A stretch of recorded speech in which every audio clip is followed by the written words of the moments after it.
from the News Channel 5 network. This is SCORE on Business. Hey, welcome to SCORE on Business. I'm Pete Hendricks, your host and a serial entrepreneur.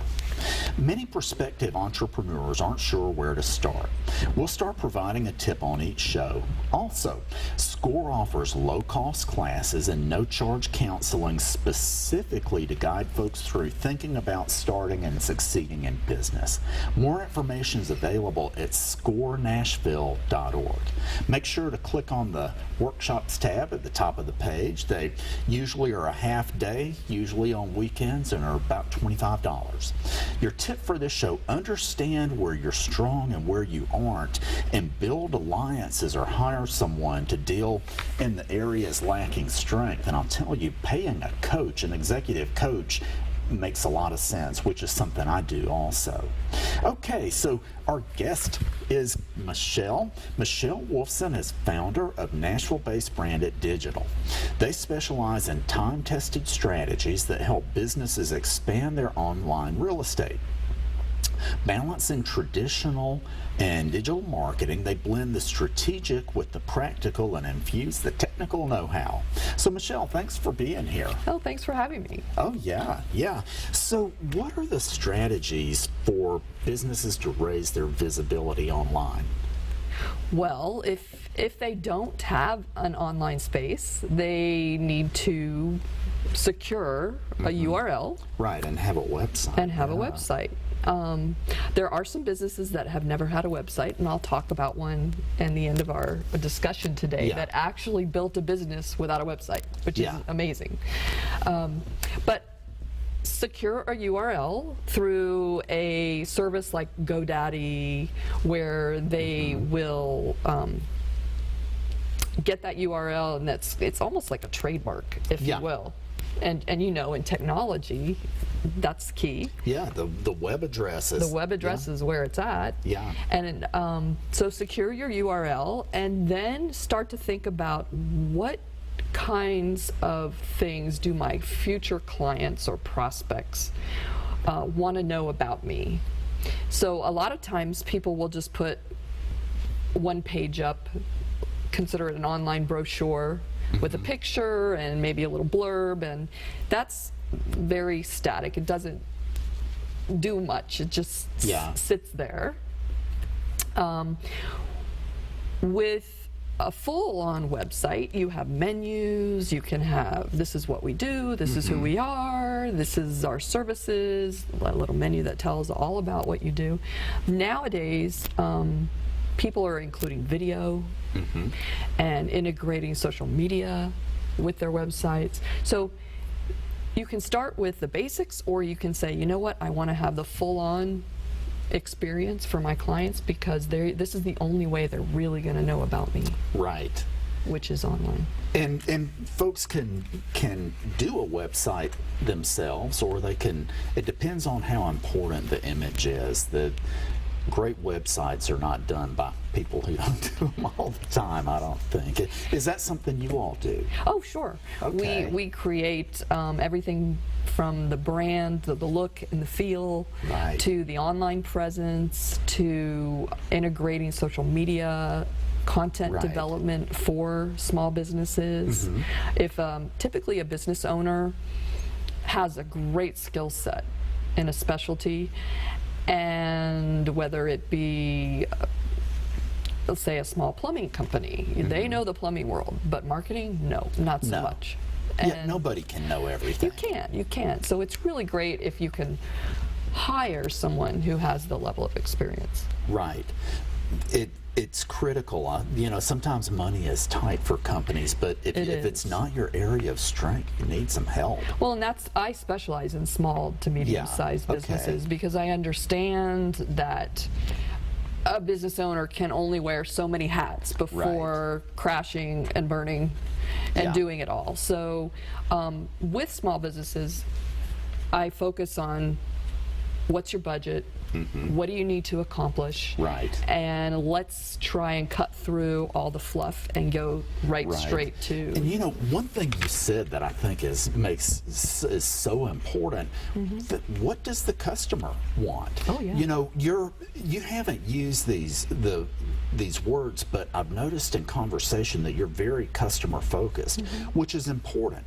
People, especially people who are not marketing or sales, think in terms of themselves. It's not negative, it's a human trait. Sure. And that's not the name of the game in growing a business. Oh, no, you have to. If you don't, you might as well just shut the door and don't even try. Well, talk to us about building a value proposition and what folks need to do for that. What is a value proposition, right? Yeah. It's two big words and you wonder, well, what does that mean? And the value proposition for a business is what value do you offer and how can you summarize that in a way that's easy to understand and doesn't take 20 pages. So I like to create a sort of tagline, which I think the tagline is used in the news world, where, especially with print, where it's Coke, the real thing. The real thing would be considered a tagline. So when you think about your business, what is it, if you could sum it all up in shorter than an elevator pitch? Right. What is it that you do? And every word is so key, and being simple in that expression of what you do and what is your tagline. It's important to hit the value of what your client, your prospect, and I know I keep going back to that, but if you don't really understand how your customer, first of all, what are their challenges that they're dealing with? Secondly, how can you serve them to help them with those challenges? And then how can you support them and explain that you're doing it and get them to where they need to be? Well, you know, you were saying you hate to keep coming back to that, but that's the most important thing of all, you know? Sure. There can be a lot of mistakes, but if somebody is doing a valuable service and doing a good job with it, there are a myriad of mistakes that can be made in the business and still do very well. Oh, sure. And if you don't have that, you know, if you don't have a solid value that you're delivering for the customer that they want, you're in trouble. So, okay, talk about what should be in a dynamic communication plan. Okay, a dynamic communication plan. I can be both geek and creative. I like to say marketing people now have to have the ability to do both. A geeky artist, if you will. Right. And for a communication plan, there's nothing too organized or segmented where you actually have, okay, here are my key messages that I'm communicating to my audience, and this is how I'm going to deliver those key messages.